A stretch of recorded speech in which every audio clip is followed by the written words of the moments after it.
니코 윌리엄스는 21세, 라민 야말은 무려 16세의 나이로 이번 유로에서 스페인의 주전 윙어 자리를 차지했는데요. 이제 스페인은 이 두 명의 어리고 뛰어난 윙어들을 적극적으로 활용하며 기존에 이뤄졌던 중원에서의 볼점유뿐만 아니라 사이드 공격이라는 무기를 갖게 됐습니다.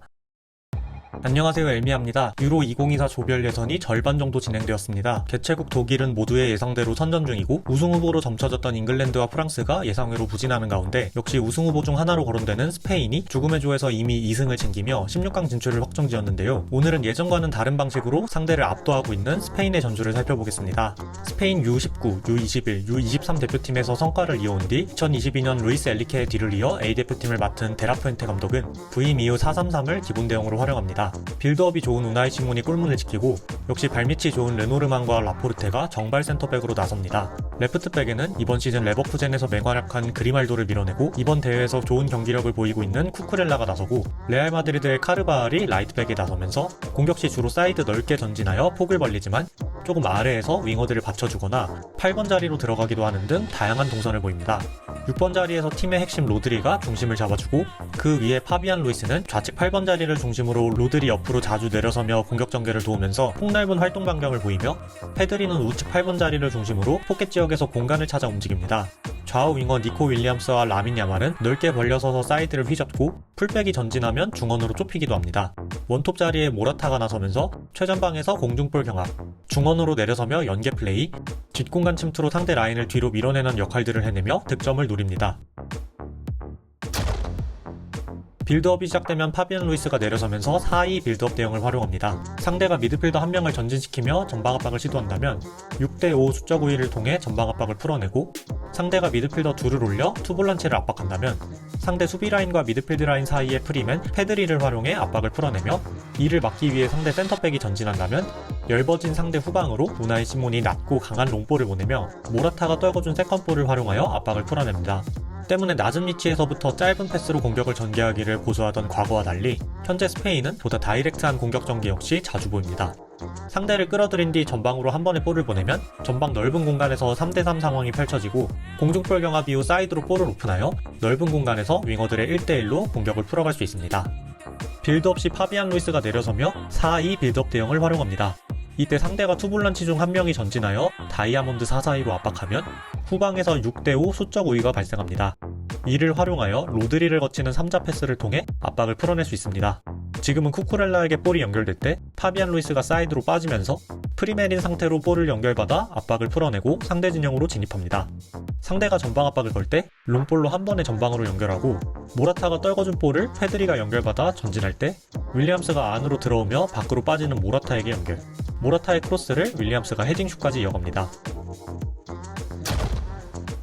압박을 풀고 상대 진영으로 진입하면 풀백이 전진하여 윙어가 중원으로 들어오기도 하고 풀백이 윙어 뒤를 받치면서 중원을 지원하고 윙어가 사이드 폭을 벌리기도 하면서 전체적으로 사이드에 한 명씩 배치되고 중원의 숫자가 많은 2-3-5에 가까운 대형이 기반으로 활용됩니다.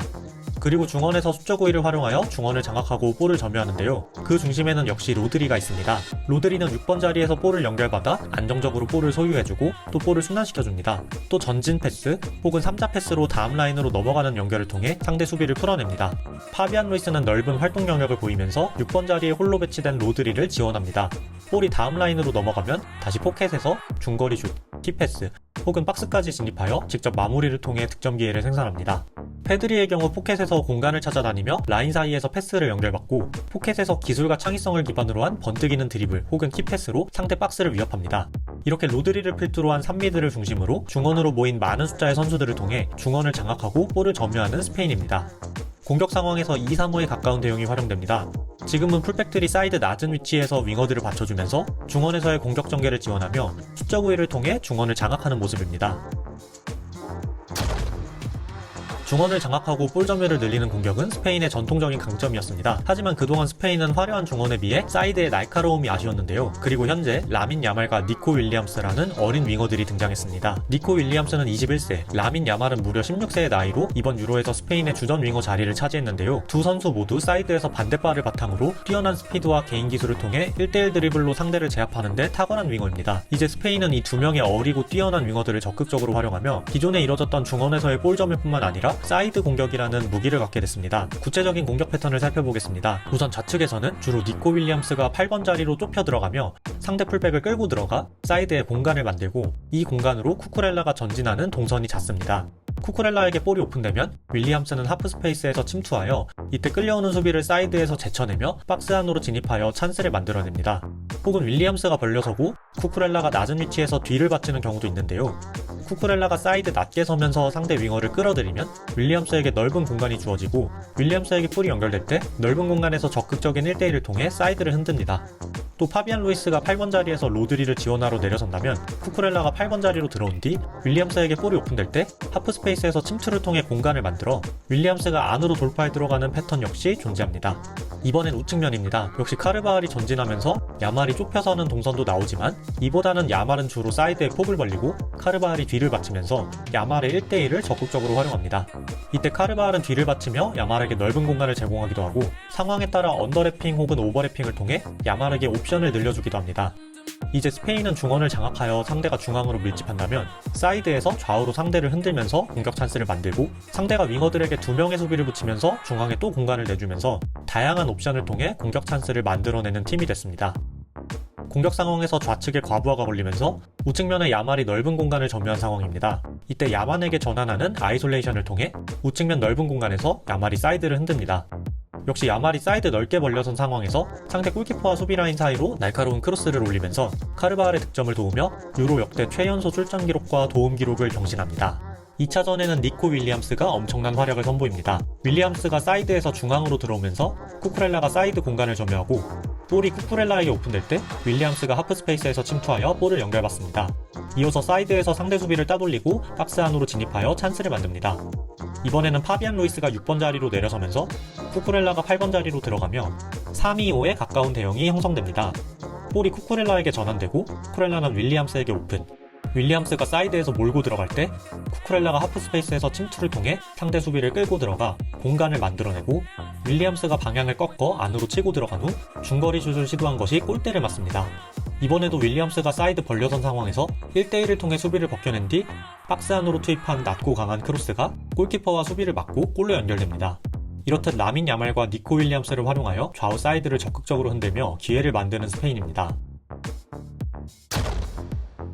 수비적인 부분에서의 특징이라면 역시 높은 강도의 전방 압박입니다. 먼저 공격에서 수비로 전환되는 상황을 보면 공격 시 중원을 장악하여 상대를 뒤로 밀어내면서 라인을 높게 올리면서 간격을 좁히기 때문에 볼을 입을 시 좁은 간격을 활용해 볼 주변 선수들이 곧바로 강한 압박을 가하여 높은 지역에서 볼을 재탈취합니다. 이러한 강한 압박을 통해 스페인은 볼 점유를 지속하고 상대가 자기 진영에서 나오지 못하고 계속해서 수비에 머무르도록 합니다. 그리고 골킥 등으로 상대가 후방에서 빌드업을 시작하는 단계에서는 맨투맨 수비를 기반으로 강한 전방 압박을 시도하는데요. 모라타와 페드리가 투톱으로 서면서 상대 볼란치를 견제하면서 상대 센터백들을 압박하고 투볼란치 중 파비안 루이스가 전진하여 상대 미드필더를 압박하고 야말과 윌리엄스는 중앙을 우선적으로 지킨 뒤 상대 풀백에게 볼이 전개될 때 압박을 가하며 이때 반대편 윙어는 중앙으로 들어와 반대편 미드필더를 압박합니다.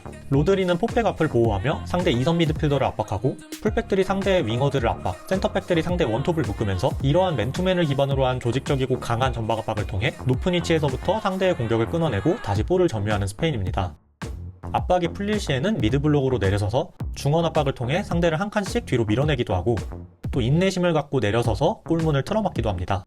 그리고 볼을 끊어내어 수비에서 공격으로 전환할 때 과거에는 전열을 정비한 뒤 처음부터 공격을 전개했다면 이제는 야말과 윌리엄스라는 윙어들을 활용하여 공격에 가담한 상대 풀백의 뒷공간으로 빠르고 직선적인 역습으로 치명적인 득점 찬스를 만들어냅니다. 이전과 달리 무조건적인 점유율 축구보다는 어느 정도의 실리적이고 효율적인 부분 역시 챙기는 모습을 보이며 크로아티아전에는 16년 만에 상대보다 낮은 점유율을 기록하는 등 역시 과거와는 다른 경기운영 형태를 보였습니다.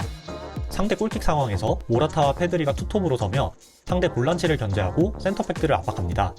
투볼란치 중 파비안 루이스가 전진하여 상대 미드필더를 압박하고 야말과 윌리엄스는 중앙을 지키면서 풀백을 압박합니다.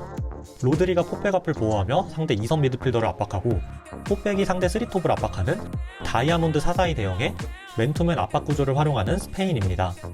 볼이 전개될 때 각자 볼 쪽으로 이동하여 마크한 선수를 맨투맨으로 압박하고 이때 반대편 윙어 윌리엄스는 풀백을 버리고 반대편 미드필더를 압박합니다.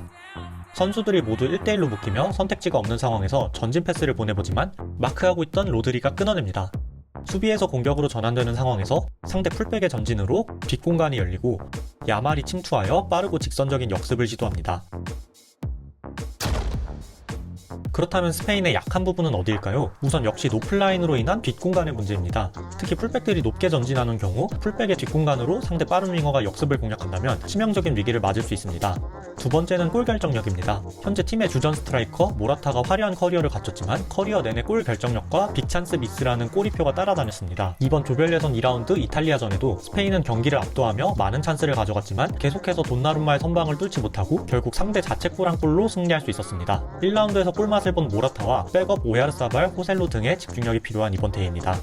화려한 중원을 바탕으로 한 점유율 축구만을 고집하던 과거와 달리 사이드를 흔드는 작업과 직선적이고 빠른 역습 등 다양한 공격 패턴을 추가하여 전술적 견고함을 보여주며 죽음의 조에서 16강을 확정한 스페인이었습니다. 우승 후보들이 부진하는 가운데 이번에는 스페인이 토너먼트에서 성과를 거둘 수 있을까요? 오늘 영상은 여기까지입니다. 시청해주셔서 감사합니다.